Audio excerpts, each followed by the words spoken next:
Welcome back. We will now move into an interactive section, a group discussion and knowledge sharing forum on the topics the future of education, AI online learning, and global collaboration. We encourage everyone to actively participate and share your perspective as we explore this important topic together. Yeah, maybe let's start anyways, and then later on, when our friend from comes, we will ask her to join. During the COVID pandemic, we all have, let's say, experienced a change in teaching in all of the countries represented here today, and we have seen a lot of online learning. We have seen how online learning affected students, affected student outcomes, and now we see more and more how AI affects let's say, our daily teaching for students. In the past, it took them hours, if not days, to prepare a presentation, to research information, and also to write a paper. In today's world, they can get it done basically in a couple of hours, maybe quicker. And the question at the moment is, how should we deal with it as educators, as researchers, as lecturers? And also, we might want to look whether online learning is an option for the future. Does really everyone benefit, or are maybe certain groups left out because simply they might not have the professional environment at home, which then makes it difficult for them to follow online. So, and for this, actually, to get an overview from different countries, we would enjoy to hear your ideas and your opinion on these topics. And maybe also, of course, your experiences that you've made during the pandemic. This is a short introduction. Yeah, maybe we start in a minute. They gave me the microphone and then they wonder that I start. The future of education, and I'm let's say pointing out to artificial intelligence and online learning. In my opinion, but I might be wrong, we will probably have in the next 5 to 10 years virtual classrooms where we have the basic subjects. For example, when I talk about business or management, like accounting, law, and those subjects will be taught by virtual teachers. And so therefore we have not only to think about the future of education, we also have to think about the future of ourselves as teachers and our role as teachers. So I might be wrong. That might be a point of discussion. Who wants to? I want to echo Rainer's opinion. So I agree that the role of teacher of lectures has to be shift because of the creation of generative AI or the analyzing AI. Because nowadays we can access knowledge, just simply ask ChatGPT, right? So I think the role of lecture are more like a mentor to students, the life mentor, instead of merely give out the knowledge. So the role of mentor has to be like to trigger students' learning interest, and also we have to make sure that they are on the right direction in the process of learning. So I think that is the changing of the rules of the lectures nowadays. Thank you. Okay, thank you. In my perspective, because during the pandemic, we have such a large population of students stay on campus, so we have to resort to online teaching. But at that time, maybe about 2 or 3 years ago, the AI learning is not as popular as now. So the teachers spend a lot of time prepare online teaching materials. So before class, preview assignments during the class, and then after class assignments. And then after the pandemic, our university renovated all the teaching equipment. Each classroom is monitored with a camera and also can be accessed later, for students to review.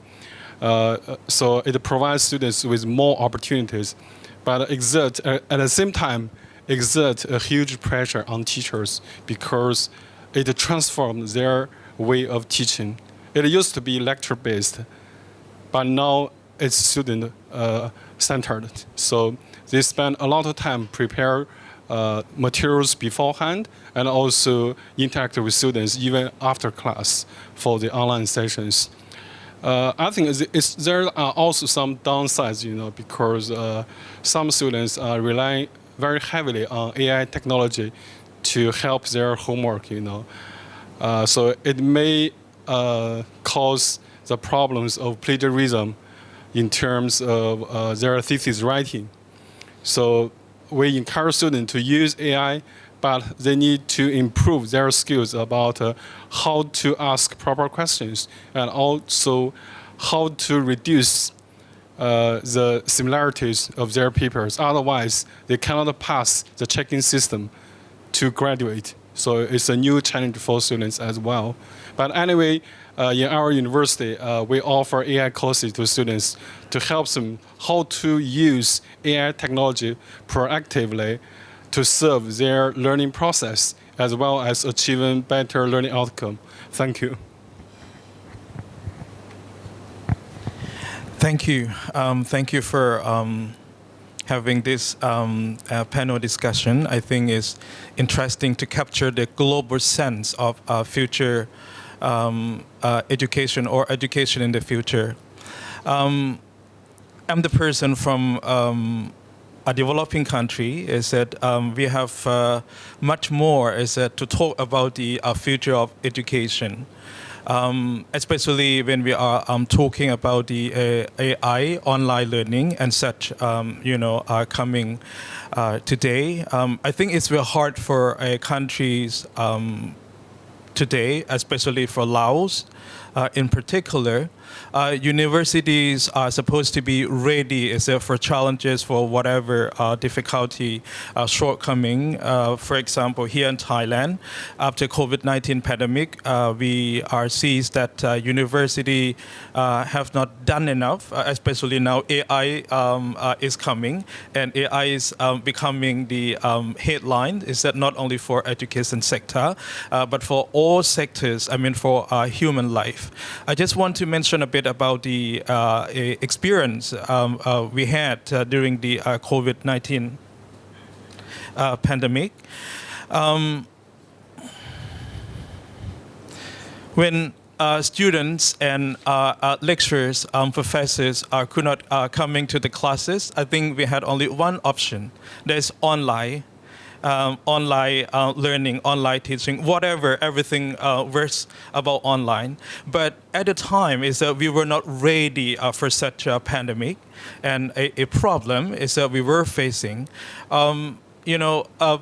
On TV and also online is that we say that no, only one option, that is online. But what it means by offering and also providing online teaching and learning, you need to think about your resources. Is that your facilities, infrastructures, and also those is okay. Is for a country like Singapore, UK, European countries. Thailand, for example, is still doing okay. Is it because they have resources, technology, and by using resources, I think the options could be found immediately. Even they could not do everything right away at a time. But countries like Laos, Cambodia, Myanmar, for example, my university, we would come up with a solution. Is that we say that online is the only option at the time. But how we could come up with the online, for example, not all students having laptops, and also the university labs and internet connectivity, for example. All these things are still noted as big challenges and also a shortcoming for a country like Laos. So again, we come back to the point is that how we can foresee about the future of education. So I think I will come back because our colleagues have been, waiting for, sharing their responses to the question. Should it be here or, Madam? Is it okay? You talk about the future of education. Oh, okay. I apologize. I had a very urgent call, an emergency actually back at home, so I had to take a call. And I was being called desperately by my colleague that I was wanted here. I'm sorry for that little absence. As I understand, I'm expected to talk about experiences during COVID Yes. on the use of In general, the future, the technology. use of AI. Okay, use of AI. Yeah. Okay, I would like to echo the sentiments of my colleague here from Laos. We had to go fully online because the government had several lockdowns, and our students couldn't go to the colleges on campus to study. So we had to shift to online learning, fully online, and for us, we were a little lucky in the sense that we had already started using the virtual learning environment called the Moodle. I do not know whether you've heard of Moodle. This is a software that can be customized, a learning platform that can be customized to your wants. So we had started using that prior to COVID. So therefore, when COVID, with the full, when COVID was fully on, we went fully online. Our students used the Moodle, but we had issues such as, because as you would see in my earlier presentation, we have colleges scattered across the country, and there are some parts of the country where it takes 2 days to reach, although it's just about 500 something kilometers. So you can imagine. So connectivity then is an issue. So at that time we had issues with internet connectivity, and we also have students who come from very humble backgrounds where they don't have access to a smart device or a laptop. So we had to make arrangements with the district education officers and request them if they could permit our students to use the laptop, because they were allowed to move within a certain radius, but not, fully mobile as you would be before COVID. So that was that. And what I found was another issue was faculty. Faculty, we had a lot of faculty who were hesitant, who did not want to move into the use of technology. And that was a major, major issue. So I see in the future that we need to train our faculty, not just impart knowledge, but get their buy-in. Let them see how important it is that times are changing and we have to look at different ways of doing things, flexible modes of learning, teaching, learning. So that's one. And the other thing I also saw was the curriculum. The curriculum was not ready for online learning. We had assessments that were mostly exam-based. So then these need to be proctored. So when students were left on their own to do the exams, we had the issue of maybe they were cheating, who knows. So we had all of these issues, and we realized that the pandemic was a blessing in many ways, because now we're looking at things differently. The future of education. Otherwise, we would have been doing the same thing year in, year out. Also now, I think we would have been doing the same thing. But now we realize that we have to look for alternatives. We have to be flexible. We have to be agile. We have to move with the times and make sure that also our learners we cater to our learners through different modes of teaching learning. So it needn't necessarily be face-to-face learning. So that was that. When it comes to AI, use of AI, ChatGPT, I do not know how long I have. Am I running out of time? Should I stop? It's on you to hand the microphone. Yeah.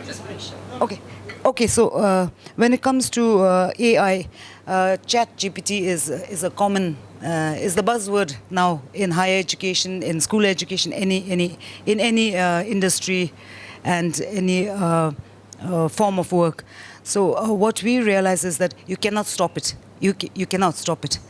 Instead, we should look at how we can leverage this technology so that the students benefit, staff, faculty benefit from it, while at the same time recognizing the need to acknowledge and to learn from this or such technologies, such emerging technologies.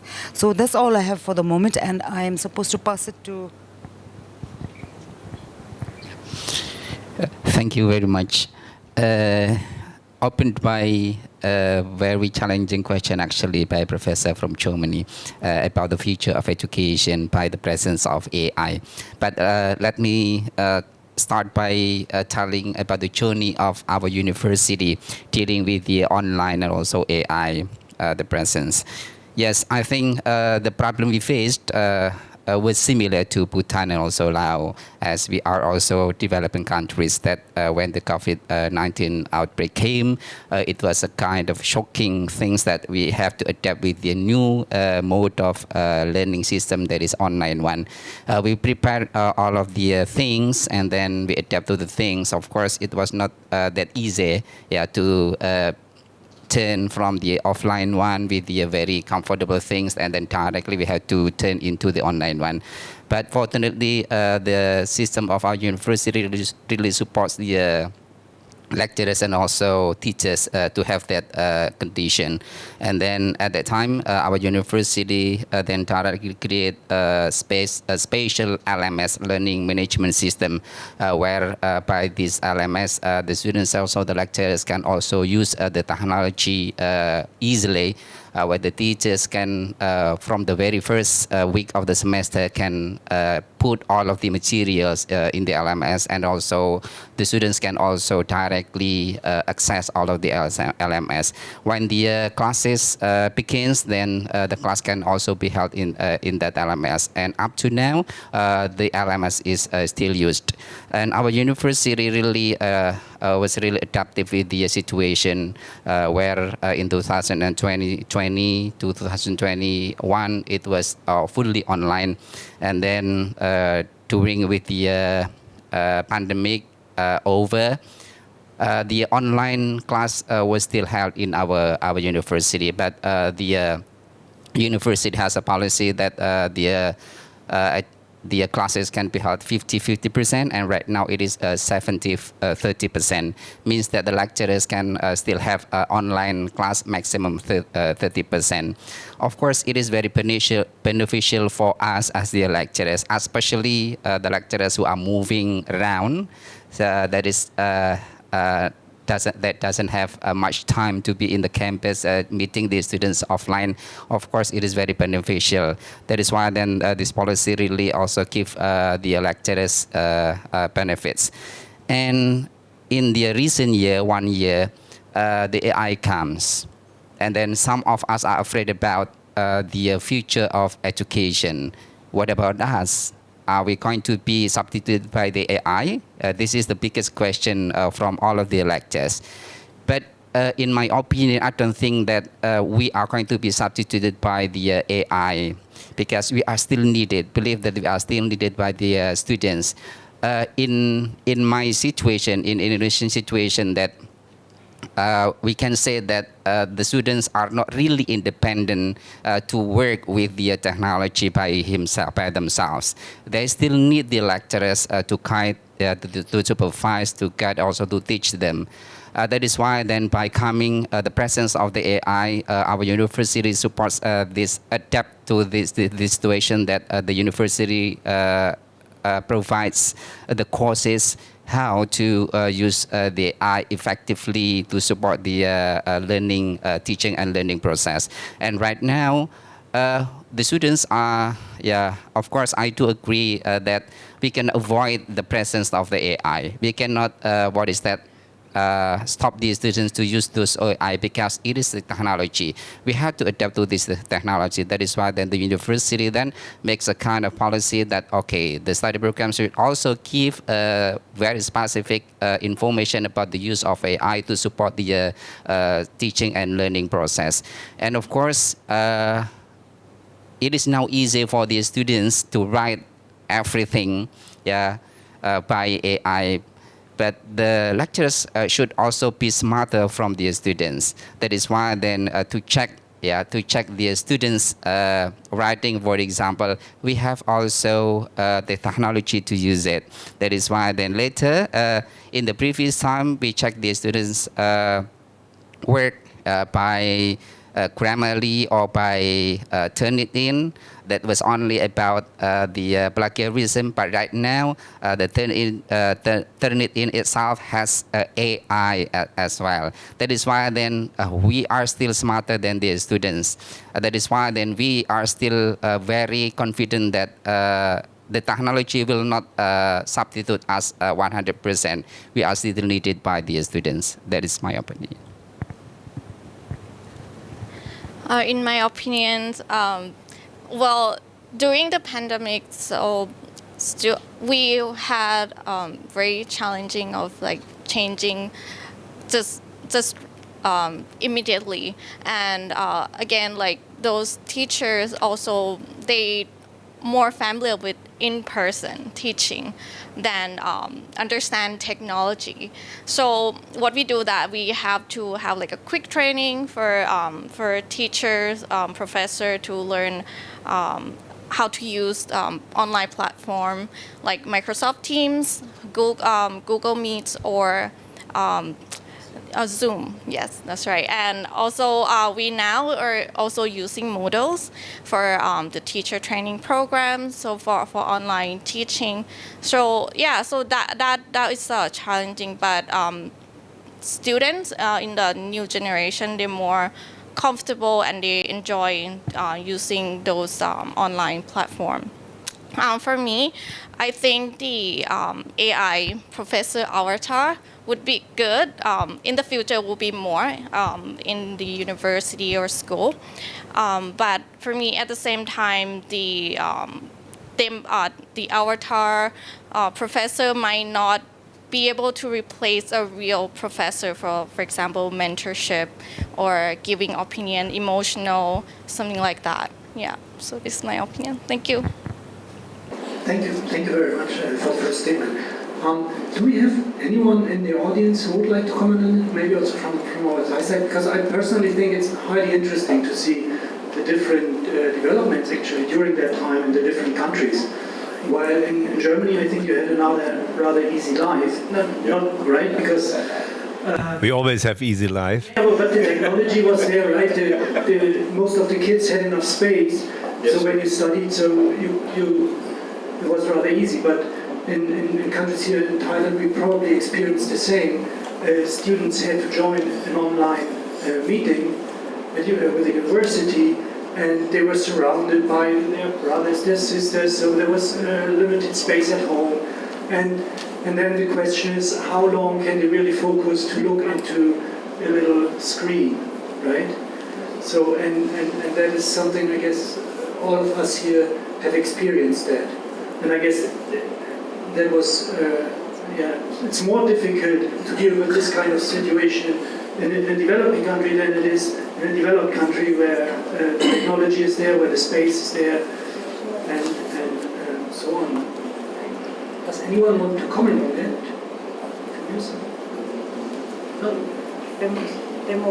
No? Hello. Okay. Now we are in a post-pandemic era, and I can see that we can harness a lot of opportunities from AI. On the other hand, I also see that AI limits human from interaction, and at the same time it limits us from creativity, problem solving, and human intelligence, where the machine lacks sympathy, but from human aspect, if there are any people suffering from disease or from let's say from in 2019 during the pandemic, we saw a lot of people very difficult to cope up with the pandemic, and now when it comes to the human aspect, sometimes we feel the empathy of the other persons, but whereas the machine lacks the human aspect of sympathy. Okay, thank you.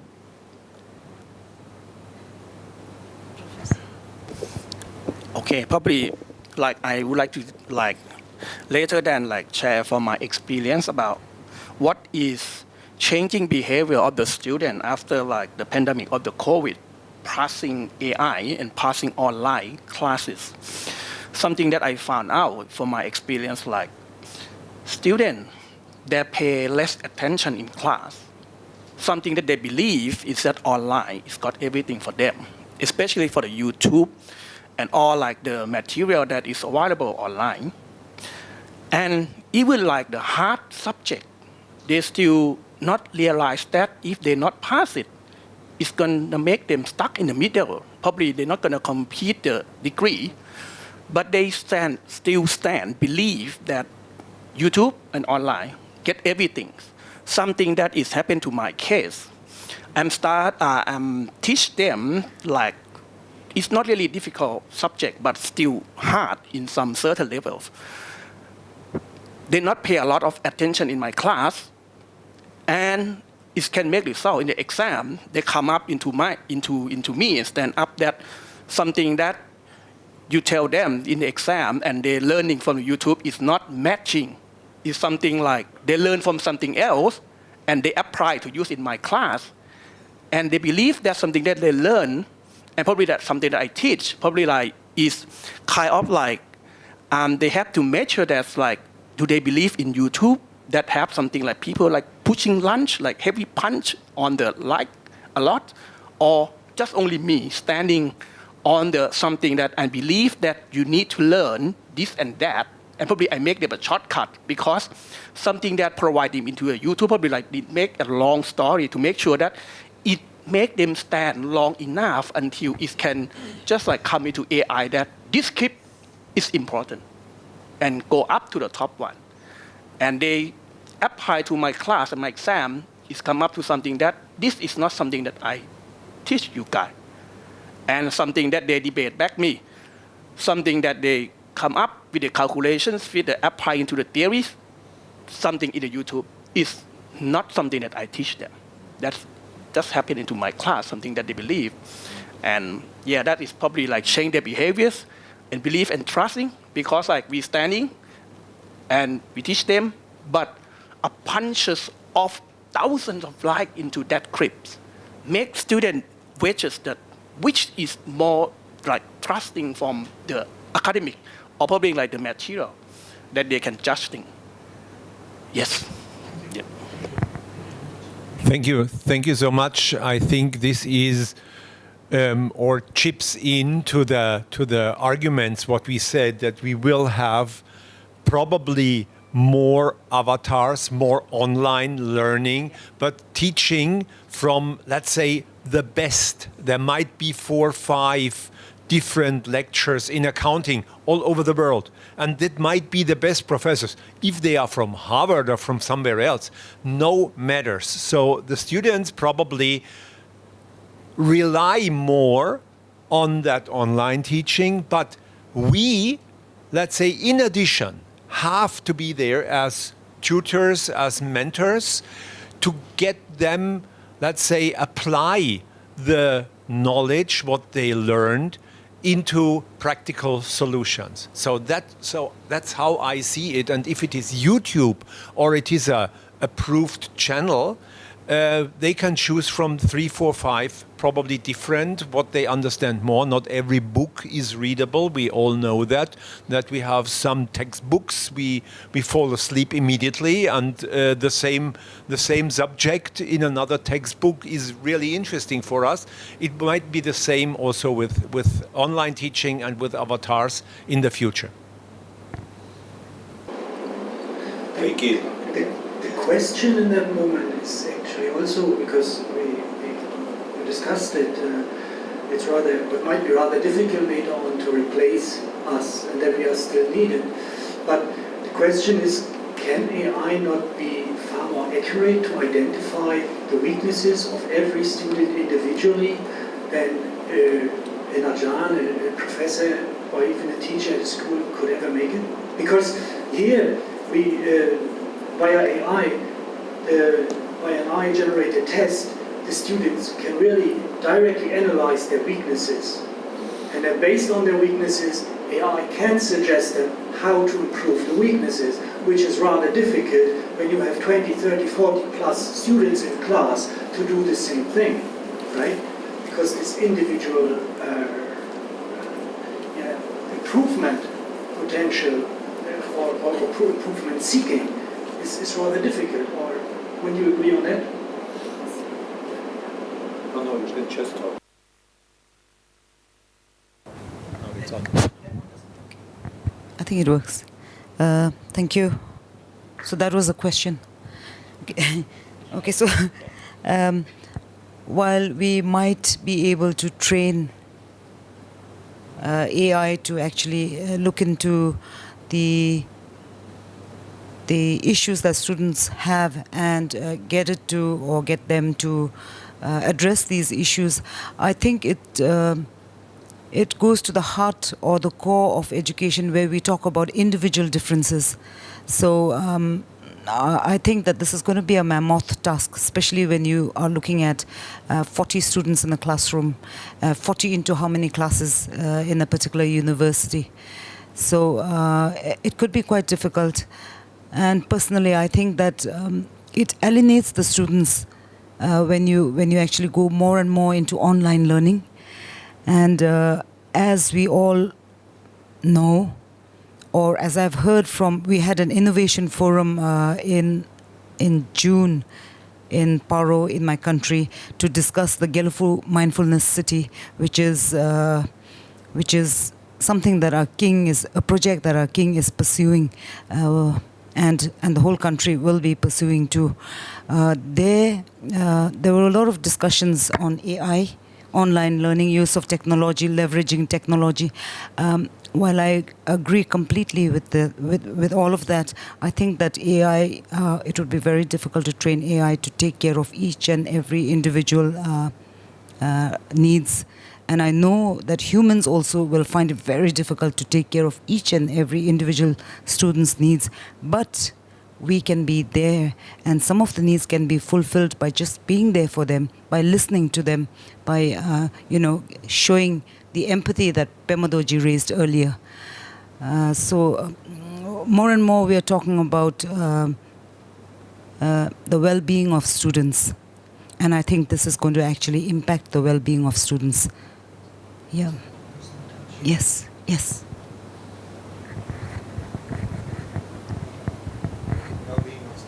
Okay, maybe I see if you Of course, I care about my student. I think that AI, of course, can bring some advantages and also some disadvantages, because AI eventually is just a tool, and it depends on how we use it. So, for example, like Holger said, AI can analyze students' weakness and help them to improve their strengths. And it also can lead students to be very lazy because they do their homework using ChatGPT.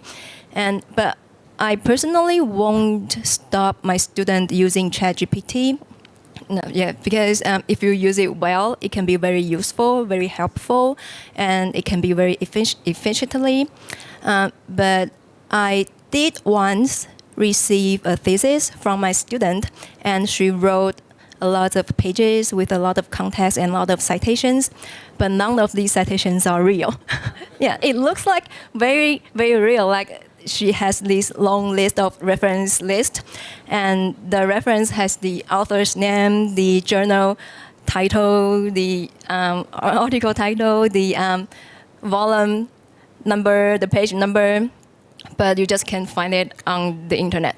So so what I did is to ask them to set a link, a hyperlink for each citations in the context, so that they can, it's like to force them to review the article by themselves once, and then to make sure everything is okay. Yeah. So that's maybe one solution for preventing students to merely copy paste from ChatGPT. Yeah. Thank you. I think that so the downside of AI is that some students use it indiscriminately. You know, they just copy and paste without personal thinking and checking whether it's relevant or is authentic. So in our university, we ask students also to do the cross-check, especially the references. And at the same time, I think with our human teachers in class, we have the benefits of personal interaction with the teachers, with the students. If our faculty can be their role models, I think they are willing come into the class to have the attention of our lecturers and professors, and also interact with their fellow students during class time and after class. Because if they rely too much online for the discussion and interaction, I think their personal skills may be weakened because of online. Just one more aspect to add to the previous question. During the pandemic, the connectivity of the rural Chinese areas are very limited, and some families have very old telephones. You know, students have difficulty to access classes online and on time because they have very weak signals at the very beginning. And then the government stepped in and provided more facilities. And also, many top universities provide free classes. You know, like Tsinghua University provide Xuetang X, means a learning platform, free of charge for everyone. And other leading K-12 sector schools, they provide great resources free online during the pandemic. Otherwise, they charge, or it's only limited to students who are living in the city areas. Yeah, so I think maybe in certain aspect, it bridges the gap between the rural areas of China and also students from the metropolitan areas. Thank you. So I think it's interesting to see the whole picture of AI, and also how AI is used for our daily life. Yes or no? Perhaps it's very hard to say that what's the best answer at the moment, because everyone is talking about the AI, universities, schools, and also people involving in education. We are thinking about the possibility of having the AI in place, at university. So. I would say even lecturers, professors as university, they also view or think that AI is something really necessary and also very important at the moment. At my university, we are not talking about AI in, or at university-wide level, but somehow secretly, quietly, everyone is using AI. So if we say, well, is that we have no law, we have no any regulations are in place that students are not supposed to use the AI. Now is a ChatGPT, for example. Even in my office, if we could see is that what's the best option at the moment, everyone would say AI. Because, before now, let's say 5 or 10 years back, before you come up with the project proposal, is that you will, work with the team, is that sharing your work, your responsibilities, collecting information, also trying to keep this discussion, also checking the work again and again. But now is that you just one click, is it using your fingers, and then you just go through even asking for something. So perhaps the future of education, AI is still with us, but we don't know if AI at the same time helping us AI will be destroying us in the future or not, because at the moment when we have a global discussions on AI and also the use of AI is really interesting, not only education. So again, I just want to mention about our colleagues' comments given here a short while ago. Even we have AI, but I think different countries, different our situations in different countries, they also express concern about using the AI, because now it seems like even only one click you get all everything. But when you go deeper, and I think some countries are not are still proving that AI could be used in their countries. Even in my country, today we say that okay, university just come out with the package of AI usage. How it could be used or applied in academic and research, but perhaps the government doesn't understand how is that AI is getting everywhere of university professors, students, and even now is that, let's see, next year we have this event organized again. Maybe you ask AI is that to design and come up with the plan, is that how many people, the budgeting, etc., etc. So I think all these things will be mentioned in our discussion when we focus and also talking about AI here again. That is my point. No. Okay, we can imagine next 10 years the AI will develop better and better, and also our what is it? We are eager about the development of AI itself.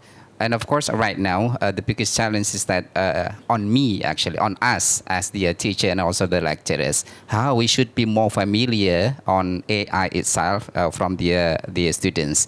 Of course, it is going to be a big challenge for us since we are not young anymore. Yeah, we are not young anymore. Everything is now limited for us. Yeah, for hours on the screen, we've been very fatigued with that. Of course, it is a challenge. So that is why then the biggest challenge is that how then the lecturers or the teacher should be familiar with the AI itself. So we can also, guide the students. Yeah, guide the students how then we can take the benefits from the AI itself. Of course, it is going to be a very big problem for us, the lecturers, if we are not adaptive to the development of the technology as AI right now, while the students is running very fast with the AI or the technology itself. When the students finish all of the tasks with the AI, but the lecturer doesn't know about AI, of course, it is going to be a big problem for us. That is why then it is us, as the first person should be familiar with AI, so we can also manage the students finishing the work with the AI itself. Thank you. For to stay to keep the AI with us, so I think the universities or any school, colleges, we should develop or update the curriculum that we can have the AI like AI learning, like have the hybrid and also human-led. So that could be combined, and also at the same time, the university or institution should have the policy or like update the curriculum to how to use AI properly, like ethical AI use. So that will help student, like newer generation, to understand how to learn, like to study with both with AI and human-led. Yeah.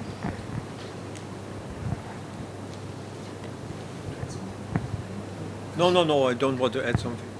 Thank you. The question, however, that we must ask is, how do we ensure that the people actually, or that the students actually learn to deal with AI in the right way, right? So how can we still maintain the critical thinking? How can we still maintain to create ideas?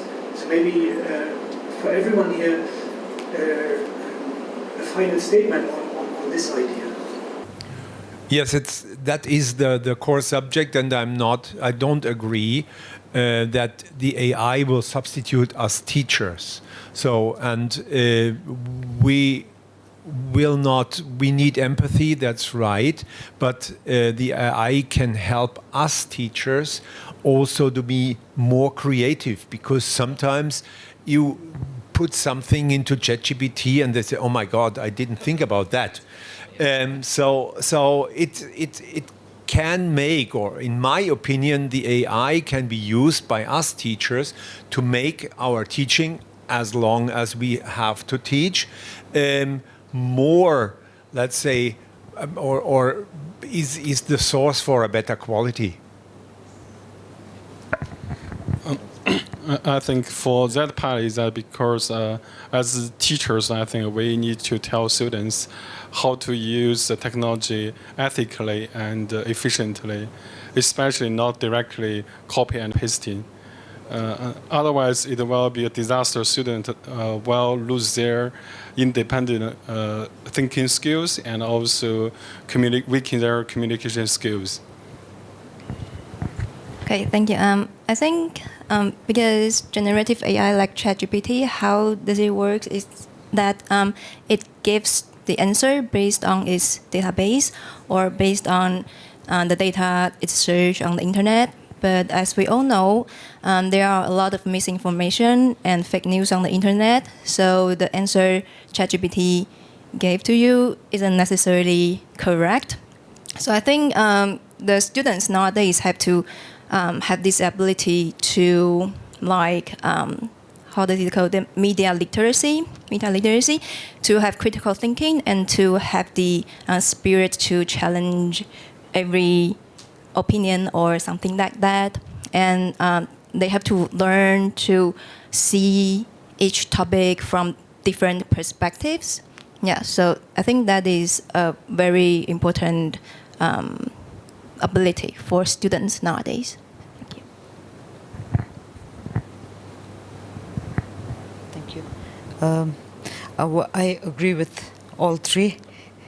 And yeah, so just one thing I'd like to add is that I think it's important. The question was, how do you get students to cope with this sort of technology in teaching and learning? I think the thing is we must have a policy very clear. As mentioned earlier, we need to have clear policies on the usage of AI, and within that, I think our lecturers, teachers should be well versed. We should be a step ahead of our students, so that we can help them cope with whatever it is that they're using for their teaching and learning. So that's about it. But I think, having said this, I think there is great benefit in leveraging technology. We can look at flexible modes of learning. We can look at flexible curriculum. More and more this morning when there was that discussion, I think the President's presentation spoke about credit bank. So these are courses, we can avail courses that are online, Coursera, edX, Udemy, you name it. We could take up small courses and then build them up for people who are very busy and do not have time to come full-time to study. They could take up these and make up little credits, and it's like a micro-credit. Build up your credits and then earn an award. So that way, I think there is huge potential in this. So I think we have to take a balanced view how you use it. Thank you. I think human intelligence is always greater than AI. The discussion, themes or topics we hear again and again is every day is that now is people make things easier. For example, our colleague here just mentioned about the curriculum package development, whatever. We need to go faster, even jump,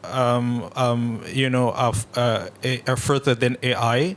But let's see. I just want to pause here and say, if the team of lecturers and professors here, if you want to come up with the new package of your curriculum development, let's use the AI. Then what it means, For example, for students themselves, okay, we get the assignments by the professors. We'll see is that now let's go to AI. You see, both sides are also relying on the AI, but again, we say that human intelligence is greater. I want to say, like Madam President just mentioned. Madam. So, Madam Vice President. Let's see. I call Madam Vice President. You know. Sorry. This is a very, a beautiful. Yeah, it's the beautiful scene of working together by having our own discussion. We want to come up with something more beautiful, colorful, and also amazing here in Thailand. I said in my presentation this morning that Laos is a country, a close to Thailand. So we see here is that. Somehow is that all these beautiful set is done by human or is done by AI. Let's see, Thailand is that they are so professional, they are so great for technology, things like that one. So again, is that when we come back and see that if we want to rely on technology, use technology for the work of our whatever our good productivity, we think about this one. But again, we need to see if we just go further without anything to do or to curve or such whatever production without impartures for this one. It will be a bit what to say, a disaster is that for our human development. So again, we don't know. AI will be the best option for human today, for human development today. But at this point of time, AI is very important, I would say. Thank you. Yeah, I do agree with your last sentence. Right. We, as the lecturers or the teachers, have passed a lot of stages to be teachers, to be lecturers, to be professors. Critical thinking, working very hard with the academics and so on and so on. We have passed all of this. And this is what the students haven't experienced yet. That is why then this is the, the things that will make us, will make us, still better than the students, better than the technology AI itself. That is why then we, the lecturers and students, if we've been very familiar with those technology, this AI, one important thing right now that is that I experience with my students is that yes, they can do the task in minutes. They can write even pages in only 5 minutes. But when I confirm about what you have written down, what is actually what did you write on your writing, they're gonna answer it. That is the important thing. That is why then the presence of the lecturers or the teachers is very important. How then we can train the students to have the critical thinking by our own way. I also do agree how that the university also has to be very adaptive with the situation by having the policy. Because I'm teaching in language, most of the tasks of the students are on writing. That is why then our university is now managing the the policy about how many